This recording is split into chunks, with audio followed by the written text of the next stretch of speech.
చిన్న ప్రార్థన చేసుకుని ఈరోజు వాక్యం మనం ధ్యానించుకుందాం.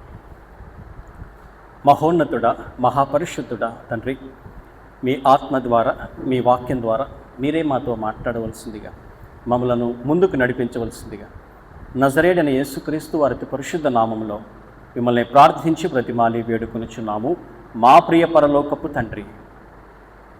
ఆమేన్. మంచిదండి.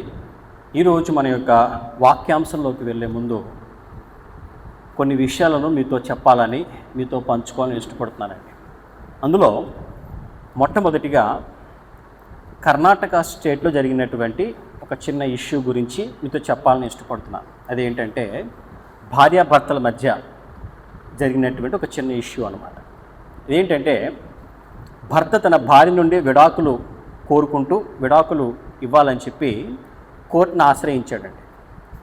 మరి కోర్టును ఆశ్రయించినప్పుడు వారు అడుగుతారు కదా, ఏ కారణం మీద నీవు నీ భార్య నుండి విడాకులు అడుగుతున్నావు అని అంటే, అతడు చెప్పిన కార్యం విని అతడు చెప్పినటువంటి కారణం విని అందరూ కూడా ఆశ్చర్యపోయారండి. ఏంటంటే ఆయన చెప్పిన కారణం ఏంటంటే, తన భార్యకి కుకింగ్, వంట సరిగా రాదు.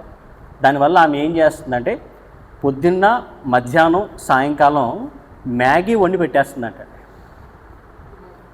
3 పూట్ల అటు మ్యాగీ వెంటనే అయిపోతుంది కదండి, మ్యాగీ ప్రత్యేకంగా చేయట్లేదు కదా. సో మ్యాగీ కుక్ చేసేసి భర్తకి ఇచ్చేస్తుందంట. ఈ విషయంలో చాలా ఇబ్బంది పడ్డ భర్త ఏం చేశాడంటే, ఈమె నుంచి నాకు విడాకులు కావాలి అని కోర్టును ఆశ్రయించాడు. ఆ తర్వాత వారు విడిపోయారు కూడా. ఇది మొదటి ఇష్యూ అండి. రెండవదిగా మనం చూస్తే ముంబైలో జరిగినటువంటి ఒక ఇష్యూ. అదేంటంటే, ఒక స్కూల్ బస్సులో 2 చిన్నపిల్లలు గొడవపడ్డారు. ఒకరినొకరు కొట్టుకోవడమో గొడవపడమో జరిగిందండి.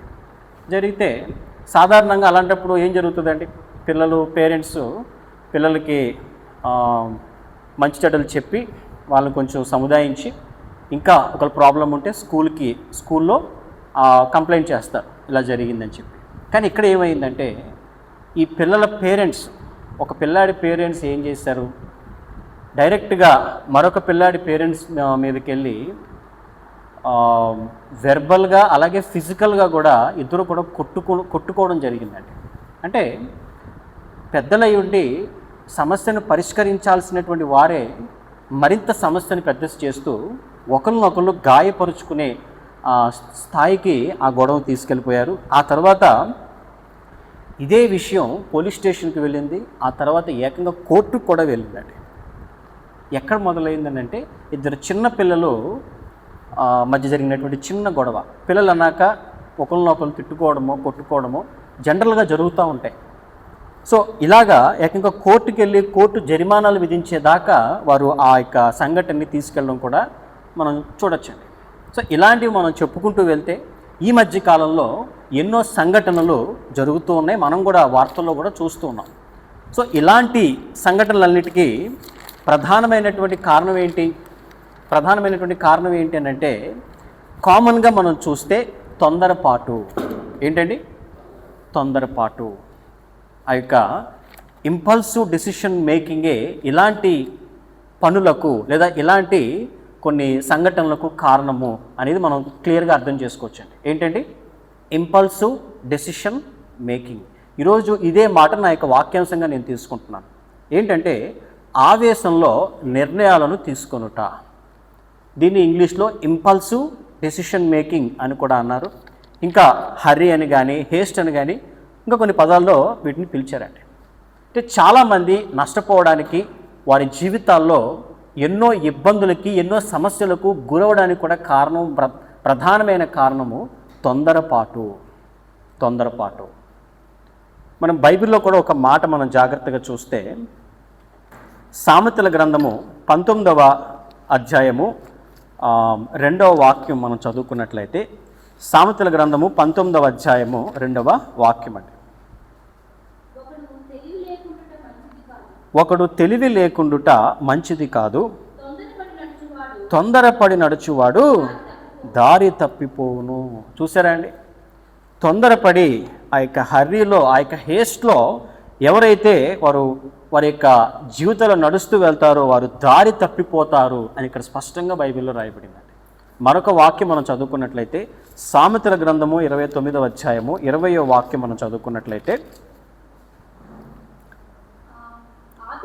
ఆతురపడి మాటలాడు వాణ్ణి చూచితివా, వానికంటే మూర్ఖుడు సులువుగా గుణపడును.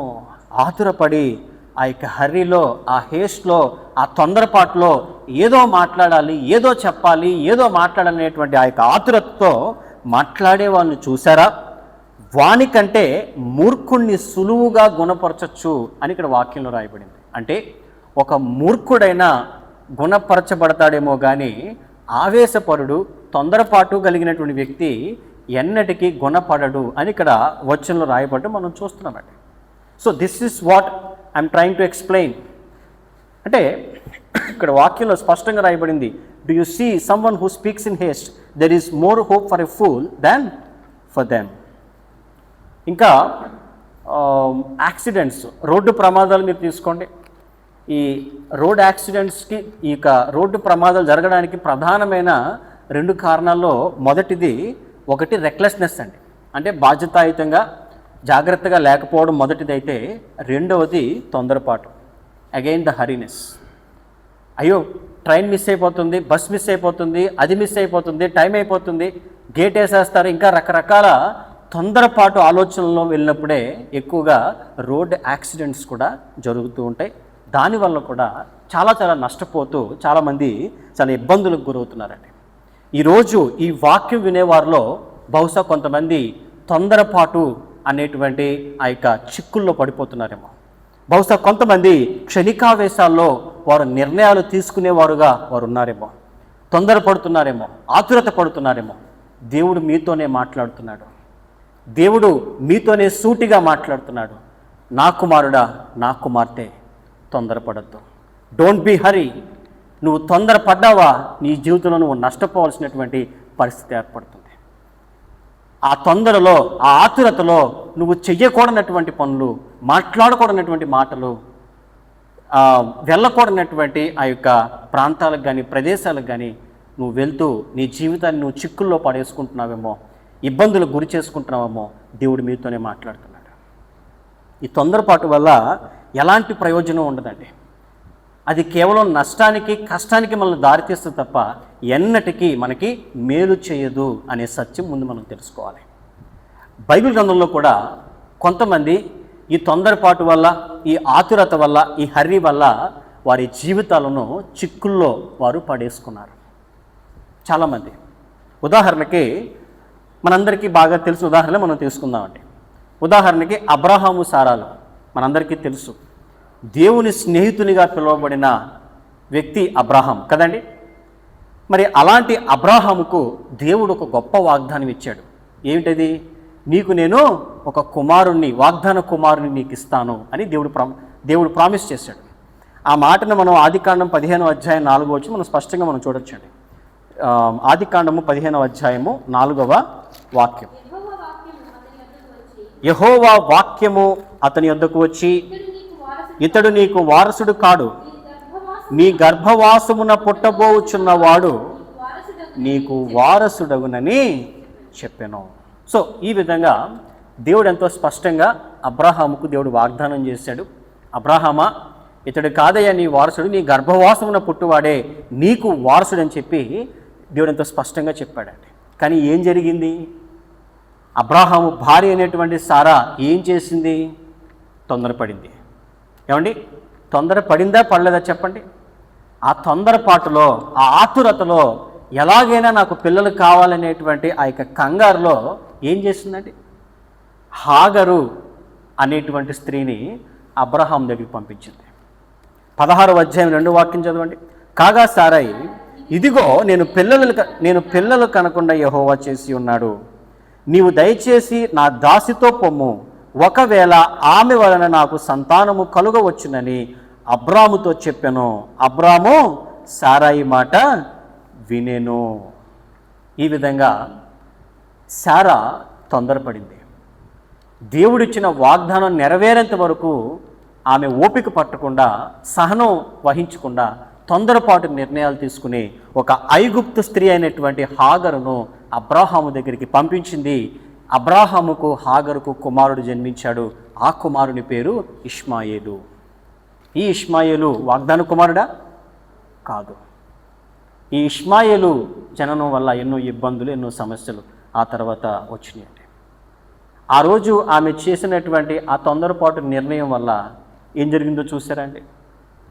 ఆ తర్వాత దేవుడు ఎలాగ వాగ్దాన కుమారుని ఇచ్చాడు, కానీ ఆ పేషెన్స్, ఆ సహనం, దేవుడు కార్యం చేస్తాడనేటువంటి నమ్మకంతో, ఓపికతో, ఓర్మితో ఆనాడు సారై ఉండలేకపోయింది, తొందరపడిపోయిందండి. మరొక ఉదాహరణ మనం బైబిల్లో చూస్తే భక్తుడైనటువంటి మోషే కూడా క్షణికావేశంలో తాను చేయకూడనటువంటి ఒక పనిని ఆయన చేయడం కూడా మనం బైబిల్లో చూస్తాం. నిర్గమకాండము 2వ అధ్యాయము 12వ వాక్యం మనం చదువుకున్నట్లయితే అక్కడ అతడు ఇటు అటు తిరిగి చూచి ఎవ్వడునూ లేకపోగా ఆ ఐగుప్తీయుని చంపి ఇసుకలో వాణ్ణి కప్పిపెట్టెను. అక్కడ విషయం ఏంటంటే ఒక హెబ్రీయునికి ఒక ఐగుప్తీయునికి మధ్య ఒక చిన్న గొడవ జరుగుతుంది. ఆ గొడవలో ఈ యొక్క ఐగుప్తుడు ఏం చేశాడంటే ఆ యొక్క హెబ్రీయుని కొడుతున్నాడండి. అది చూసిన మోషే గారికి విపరీతమైన కోపం వచ్చింది. ఏ మాత్రం ఆలోచించకుండా వెంటనే ఆయన ఇటు అటు చూశాడు. ఎవ్వరూ లేకపోవడం చూసి అక్కడికక్కడే ఐగుప్తీయుని చంపి ఇసుకలో పాతిపెట్టేశాడు ఆయన. ఏమండి, క్షణికావేశానికి ఇదొక ఉదాహరణ అండి. చంపేశాడు, ఇసుకలో పాతిపెట్టేశాడు, ఎవరూ చూడలేదు అనుకున్నాడు. కానీ ఆ నెక్స్ట్ డే అతడు చేసినటువంటి పని అక్కడ ఉన్నటువంటి సమాజంలో చాలామందికి తెలిసింది అని ఆయనకు అర్థమైపోయింది. సో వెంటనే అక్కడి నుంచి తన మామ అయినటువంటి ఇత్రో దగ్గరికి వెళ్ళిపోవడం జరిగింది. ఆ యొక్క మిద్యాను ప్రాంతానికి వెళ్ళి అక్కడే 40 సంవత్సరాల పాటు ఆయన ఉండాల్సినటువంటి పరిస్థితి వచ్చిందండి. తన కుటుంబాన్ని, తన ప్రజలను విడిచిపెట్టి ఎక్కడో దూరంగా మిద్యాను అరణ్యంలో గొర్రెలు కాసుకుంటూ జీవించాల్సిన పరిస్థితి ఎందుకు వచ్చింది? కేవలము మోషే యొక్క తొందరపాటు వల్ల, మోషే యొక్క ఆతురత వల్ల, ఇంపల్సివ్ డెసిషన్ మేకింగ్ వల్ల. ఈ రోజుల్లో కూడా చాలామంది ఈ తొందరపాటు నిర్ణయాల వల్ల తమ జీవితాన్ని చిక్కుల్లో పడేసుకుంటున్నారండి. తొందరలో మాట్లాడడము, తొందరలో వారు చేయకూడనటువంటి క్రియలు చేయడము, వాటి ద్వారా వారి జీవితాలను మరింత ఇబ్బందుల్లోకి, మరింత చిక్కుల్లోనికి వారు పెట్టుకుంటూ వారికి వారే ప్రమాదకరంగా వారు ఉంటున్నారు. ఇంకా మనం బైబిల్లో చూస్తేనండి, మనకి మరొక ఉదాహరణ చూస్తే ప్రవక్త అయినటువంటి బిలాము. ఈ ప్రవక్త అయినటువంటి బిలాము అప్పటి రాజు అయినటువంటి సిప్పోరా కుమారుడైన బాలాకు పంపిన గిఫ్ట్స్కి, ఆ పదవులకి, అధికారాలకి, డబ్బుకి ఆశపడి దేవునికే విరోధంగా కార్యం జరిగించడం కోసం అతడు బయలుదేరిపోతూ ఉన్నాడు. అసలు ముందు వెనక ఆలోచించడం లేదు. నేను దేవునికి విరోధంగా నేను జరిగిస్తున్నాను అనేటువంటి ఏమాత్రం స్పృహ లేకుండా మనసంతా కూడా ఆ బహుమానాల మీద, డబ్బు మీద పెట్టుకున్నాడు. అలా వెళ్ళిపోతుంటే నిజంగా ఆ రోజు అతడు దేని మీద అయితే కూర్చున్నాడో ఆ గాడిద గనక ఆ రోజు ఆగకపోయి ఉంటే దేవుని కోపానికి ఆయన గురై ఉండేవాడండి. ఎదురుగా ఒక దేవదూత ఒక పెద్ద ఖడ్గం పట్టుకుని ఆ యొక్క ప్రవక్త అయినటువంటి బిలామును హతమార్చడానికి సిద్ధంగా ఉన్నాడనమాట. ఆ రోజు ఆ డాంకీ, ఆ గాడిదే ఆ యొక్క బిలాముని రక్షించిందండి. ఈ మాట మనం సంఖ్యాకాండము 22వ అధ్యాయంలో మనం చూడగలుగుతాం. ఆ వాక్యం మనం చదువుకుందాం. సంఖ్యాకాండము 22వ అధ్యాయంలో 21 నుంచి 23 మనం చదువుకుందాం. ఉదయమున బిలాము లేచి తన గాడిదకు గంత కట్టి మోయాబు అధికారులతో కూడా వెళ్ళెను. అతడు వెళ్ళుచుండగా దేవుని కోపము రగులుకొనెను. యెహోవా దూత అతనికి విరోధి అయి త్రోవలో నిలిచెను. అతడు తన గాడిదనెక్కిపోచుండగా అతని పనివారు ఇద్దరు అతనితో కూడా నుండిరి. యెహోవా దూత ఖడ్గము దూసి చేత పట్టుకొని త్రోవలో నిలిచి ఉండుట ఆ గాడిద చూచెను గనుక అది త్రోవను విడిచి పొలములోనికి పోయెను. బిలాము గాడిదను బిలాము గాడిదను దారికి మలుపవలెనని దారికి మలుపవలెనని దాన్ని కొట్టగా. చాలండి. ఇక్కడ ఆనాడు ఆ గాడిద గనక ఆ రకంగా స్పందించకపోయి ఉండుంటే ప్రవక్త అయినటువంటి బిలాము యొక్క జీవితం ఆ రోజుతో ముగిసిపోయేదండి. ఎందుకంటే కేవలం తొందరపాటు, బహుమానాలు తీసుకోవాలి, డబ్బు తీసుకోవాలి, అధికారాలు నేను తీసుకోవాలి అనేటువంటి ఆతృతలో ఉన్నాడు తప్ప నేను దేవునికి విరోధంగా కార్యం చేస్తున్నానేమో, నేను దేవునికి కోపాన్ని కలిగిస్తున్నానేమో, నేను దేవునికి రోషాన్ని కలిగిస్తున్నానేమో అని ఎంత మాత్రం ఆలోచించట్లేదండి. ఈ రోజుల్లో కూడా చాలామంది వారు చేసే పొరపాటు ఏంటంటే, నేను తొందరగా డబ్బు సంపాదించాలి, నేను తొందరగా గొప్పవాడైపోవాలి అని చెప్పి చెయ్యకూడని పనులు, వెళ్ళకూడనటువంటి ఆ యొక్క వక్ర మార్గాల్లోకి వెళ్ళిపోతున్నారు.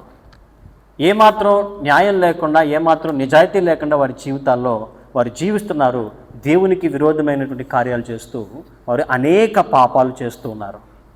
కారణం ఏంటి? నేను తొందరగా ఎదగాలి, నా పక్కోడి కంటే నా పక్కోడు ఒకవేళ 2 ఫ్లోర్లు కడితే నేను 3 ఫ్లోర్లు కట్టాలి, నా పక్కోడు 10 లక్షల కారు కొంటే నేను 20 లక్షల కారు కొనాలి, నా పక్కోడు 10 లక్షల బంగారం కొంటే నేను 20 లక్షల బంగారం కొనాలి అని ఆలోచిస్తున్నారే తప్ప తమ జీవితంలో తమ సంపాదన విషయంలోనే కానీ, తమ క్రియల విషయంలోనే కానీ, తమ ప్రవర్తన విషయంలోనే కానీ ఇది దేవుని వాక్యానుసారంగా ఉందా, నేను చేసేటువంటి పనుల్లో నిజంగా దేవుని చిత్తాన్ని నేను జరిగిస్తున్నానా, నా బ్రతుకులో నీతి ఉందా, నిజాయితీ ఉందా, యథార్థత ఉందా అని ఎంతమంది ఆలోచిస్తున్నారు. ఈ లోకంలో కేవలం నేను పరిగెడుతున్నాను, నేను డబ్బు కూడబెట్టుకుంటున్నాను, నేను అధికారం సంపాదించుకుంటున్నాను అనేటువంటి ఆలోచనతోనే వెళ్తున్నారు తప్ప, ఆ తొందర, ఆ ఆతృతతో ఉన్నారు తప్ప దేవుని వాక్యానికి నేను ఎంత విలువిస్తున్నాను అని ఆగి ఆలోచించే వారి సంఖ్య తగ్గిపోతుందండి. ఈరోజు ఎందరైతే ఈ మాటలు వింటున్నారో దేవుడు మీతోనే మాట్లాడుతున్నాడు. ఈ తొందరపాటు అనేది మనల్ని దేవునికి దూరం చేస్తుంది, లోకానికి దగ్గర చేస్తుంది, తద్వారా మన జీవితాల్ని పాడు చేస్తుంది, మన ఆత్మీయతను నాశనం చేస్తుందండి. ఈరోజైనా ఆ యొక్క తొందరపాటు నుండి, ఆ యొక్క హరి నుండి మనం బయటకు వద్దాం. మెలకువ కలిగి దేవుని వాక్యాన్ని మనం ధ్యానిస్తూ వాక్యానుసారంగా మనం జీవిద్దాం. ఈ లోకంలో మనం ఎంత డబ్బు సంపాదించాం, ఎన్ని ఆస్తులు కూడబెట్టాం, లేకపోతే ఎంత గొప్ప అధికారులుగా మనం ఉన్నాం అనేది కాదండి.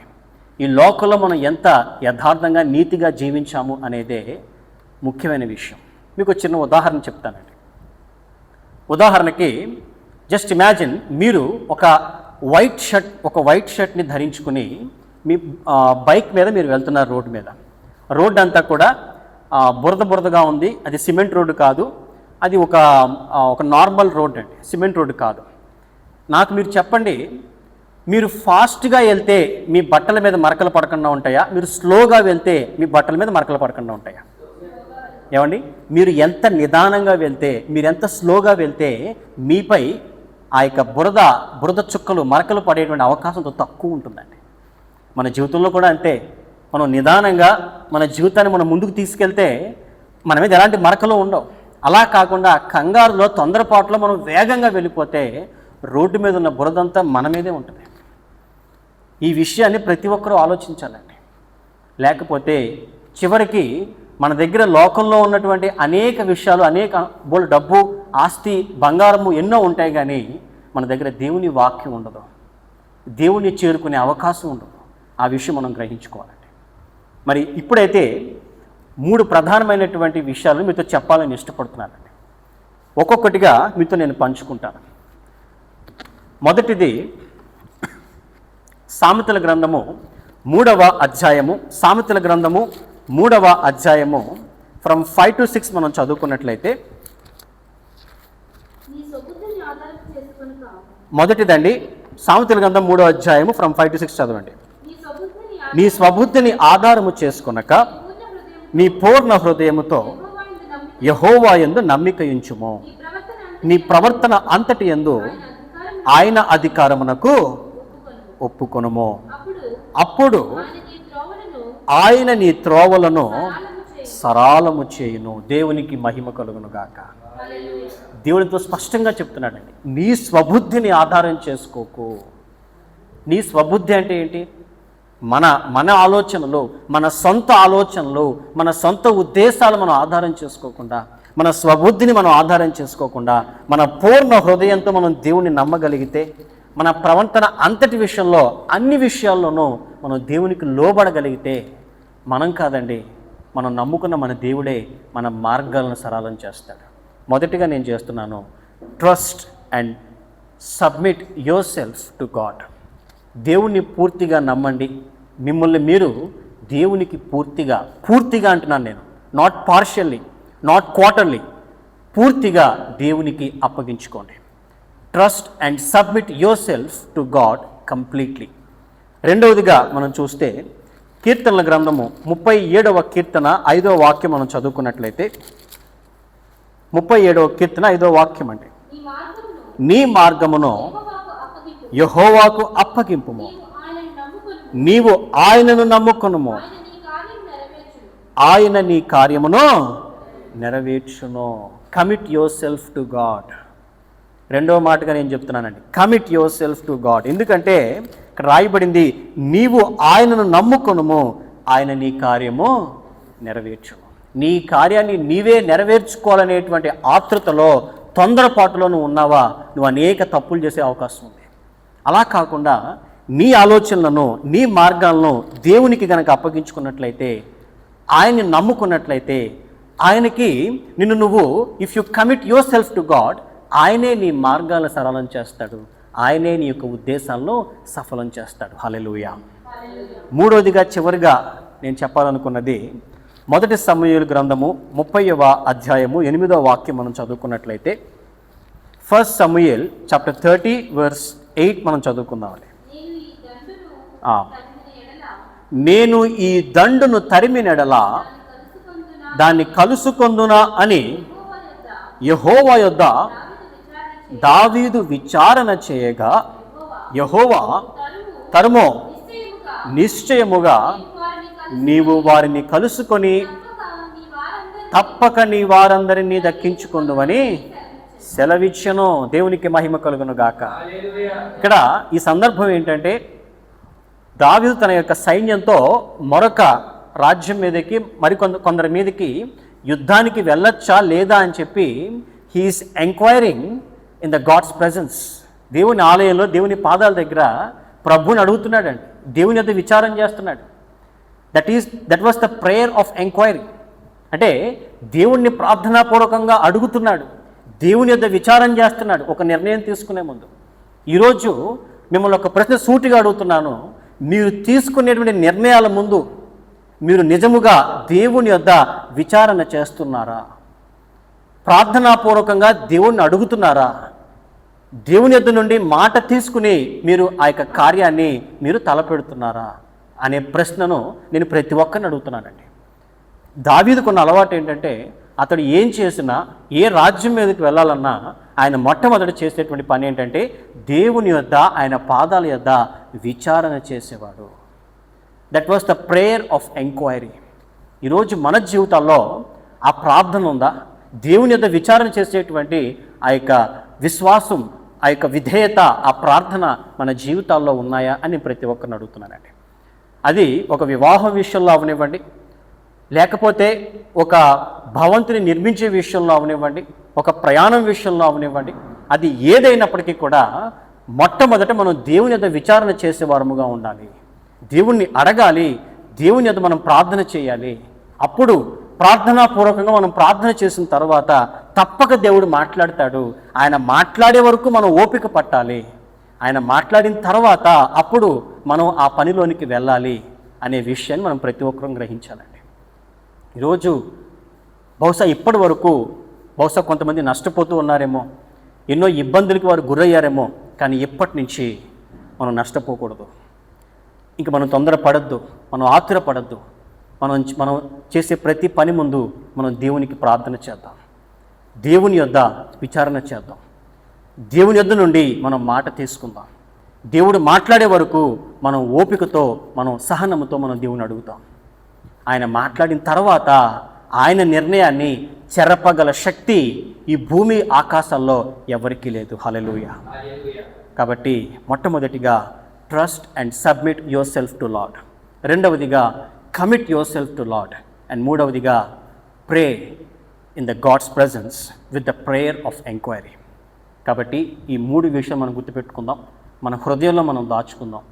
దేవునికి లోబడి తొందరపడకుండా, ఆ యొక్క ఇంపల్సివ్ డెసిషన్ మేకింగ్లో మనం వెళ్ళకుండా, సహనముతో, ఓరిమితో, ఓపికతో మన జీవితాన్ని దేవుని వాక్యానుసారంగా మనం ముందుకు తీసుకెళ్దాం. దేవుడు తన పరిశుద్ధ వాక్కును దీవించి ఆశీర్వదించునుగాక. ఆమేన్. ప్రార్థన చేసుకుందామండి. ప్రేమ కలిగిన మా తండ్రి, దయ కలిగిన మా ప్రభువ, కృప కలిగిన మా తండ్రి, మీ పరిశుద్ధ గల నామానికి లెక్కలేని స్తోత్రాలు. తండ్రి, మీరు మాతో మాట్లాడిన ప్రతి మాటను మా హృదయమును పలక మీద రాసుకోవడానికి సహాయం అనుగ్రహించండి నాయన. అవును ప్రభువా, ఎన్నో మార్లు మిమ్మల్ని ప్రార్థించకుండా, తండ్రి మిమ్మల్ని అడగకుండా, మా స్వబుద్ధితో మేము ఆలోచనలు చేసి, మా స్వబుద్ధితో మేము నిర్ణయాలు చేసుకుని ఎన్నో మార్లు మేము నష్టపోయాం నాయన. తండ్రి, ఇక నుండి, ఈ క్షణం నుండి ప్రభువా, అలాంటి తప్పు, అలాంటి పొరపాటు ఎన్నడూ మేము చేయం నాయన. తండ్రి, సహాయం దయచేయండి. మేము చేసే ప్రతి పని, ప్రతి కార్యమునైనా మీ పాదాల యొద్ద పెట్టి, మీ యొద్ద విచారణ చేసి, మిమ్మల్ని ప్రార్థన చేసిన తర్వాతే ఆ కార్యాన్ని జరిగించాలని మేము ఇష్టపడుతున్నాం నాయన. సహాయం అనుగ్రహించండి. మా స్వబుద్ధిని ఆధారం చేసుకోక మీ నిర్ణయానికి లోబడుటకు మాకు సహాయం అనుగ్రహించండి. తొందరపడకుండా, ఆతురపడకుండా, సహనముతో, ఓపికతో మీ కార్యం కొరకు, మీ వాక్యం కొరకు ఎదురు చూస్తూ మా జీవితాన్ని ముందుకు తీసుకెళ్ళగలిగేటువంటి కృపను మా అందరికీ దయచేయవలసిందిగా, మీరే మహిమ పొందవలసిందిగా నజరేయుడైన యేసుక్రీస్తు నామంలో మిమ్మల్ని ప్రార్థించి బ్రతిమాలి వేడుకొనుచున్నాము మా ప్రియ పరలోకపు తండ్రి. ఆమేన్, ఆమేన్, ఆమేన్. అందరికీ వందనాలండి.